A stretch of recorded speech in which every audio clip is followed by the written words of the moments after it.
Continuing with our study, today it corresponds to address a third part. In other words, today we will analyze and study the institution that did not consolidate it, part 3. In this part, we will try to do a historical context, a little more recent than the one we have been developing, because we consider that there are some elements that need to be studied very much, so that they do not stay so diffuse. And this is important because in the extent that people appropriate of the truth, and in the measure that people know and recognize the truth, in that extent there is liberation. And that liberation allows that people can find first the right way, and later to walk in the right way. So today we have considered that to better strengthen and structure the study of the institution that did not consolidate it, we are going to analyze other aspects which we consider must be analyzed. And this we do it because there have been some commentaries and questions about the theme of the mark and the historic division that came in the passing of the times in it. Before delving about the theme in debate, we are compelled to use a spiritual and scriptural context that can allow us to create a base powerful enough that can help us to clarify and interpret the facts in the light of the truth, and above all with the eyes open before what God says regarding this theme and the revelation that comes from it. Because nowadays we have serious problems regarding to what people think with respect to a series of themes of the scriptures. Another thing is what God says regarding to that theme, because that is the debate in this matter, that we have found ourselves in such a point where the religious groups, the leaders of those religious groups, here we can name apostles, we do not know who appointed them, pastors, preachers, evangelists, and teachers, and other series of personages that put themselves a series of flamboyant titles that we do not know where they come from, that have created a whole sort of doctrines and of beliefs that according to them are at the same level of God's will, and that according to them also they have the capacity of legislating with the same power that God legislates,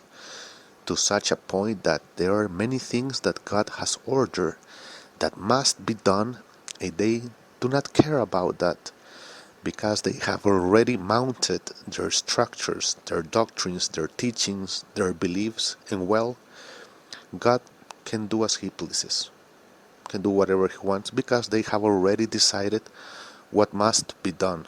In other words, to them, the will of God is worthless. And this is something we have always questioned. Always the Church of God has stated that the most important thing is not men's will, but the will of God. And this is not something new. This has been discussed throughout the time. We remember how in certain occasion Jesus the Messiah, in a moment like to clarify things, expressed himself in a categorically way and revealed, declared, taught, and instructed us that the religious leaders have as a custom to create a series of doctrines to render useless the will of God. And it's there where we consider that conflicts are created, conflicts that one way or another end generating problems. And it is because this is profound, delicate, and complicated matter. At the same time, because people do not want to obey the will of God. And when somebody doesn't want to obey the will of God, they end up coming prey of their own will. So, one of the elements that distinguishes the religious leaders from the Church of God is that in the religious groups the will of God is less than zero. They don't care about it. It's not respected. Even though it is yelled to the four winds that they are carrying out God's will. And how can you corroborate this? It's simple. Look by yourselves the scriptures and see what people do with relation to God's will, and you yourself will contrast that they don't want to obey God's will, only when it suits them. And that was one of the problems that Jesus the Messiah faced, that when the time he arrived, the religion had left to fulfill God's will. And that is why he said, in a determined moment of his life, of his ministry, that you cannot put new wines in old bottles. In other words, these ones have already passed. Nothing can be done for them, and the new harvest cannot be saved here, but have to be in new bottles. So imagine yourselves the problem caused by this distortion of things.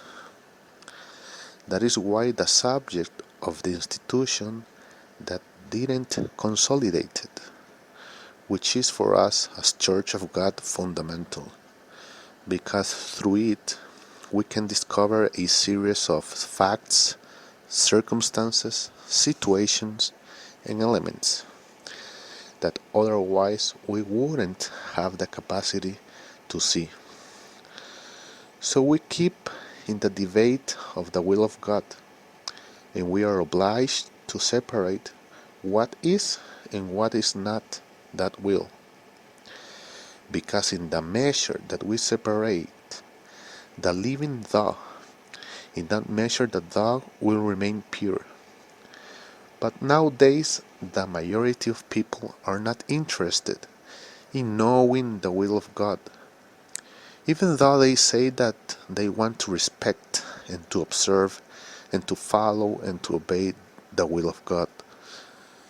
But the religious groups are so abstracted from these things that they are more concerned about their assets, their tithes, their luxuries, their sumptuousness. And they come to such an extreme of unsuspected opulence, something painful and sad, but true. So it is fundamental for us to start seeing the different edges or difficulties that we have to face before coming to understand why the institution didn't consolidate it. Who made the mistakes?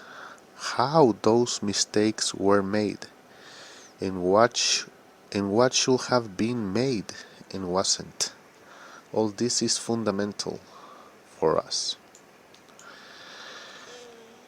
So we come back to the starting point. Our duty as the Church of God is to teach you which is the will of God, that will be thousands of light years distant from the will of the religious groups, and to comprehend that one must obey, comply, observe, and fulfill that will, and not the will of man, so that you can have the benefits and the blessing that is born from that will. So we wait as far as possible that we can start having a clear vision, a complete view of this problem of why the institution didn't consolidate. That is why in this first part of the lesson 3 of the third study, We have tried to leave the more transparent or crystal clear two fundamental facts. One is which is the will of God, and two, which is the will of the religious groups, and what will we are obliged to follow, and what will we have to start stopping to observe to fulfill the divine requirements. So we invite you to enter the webpage of the Church of God, and the address is churchofgod.tk. There you will have the opportunity to see the studies, the teachings, the Facebook pages, and other series of documentation that we have put so that can be useful to people. We also have an email where you can write us and present your concerns, your questions, your doubts. The address is thelastchurch7 gmail.com. There you can write us, and we will gladly, as far as possible, attend your requests. Beforehand, we appreciate your tuning.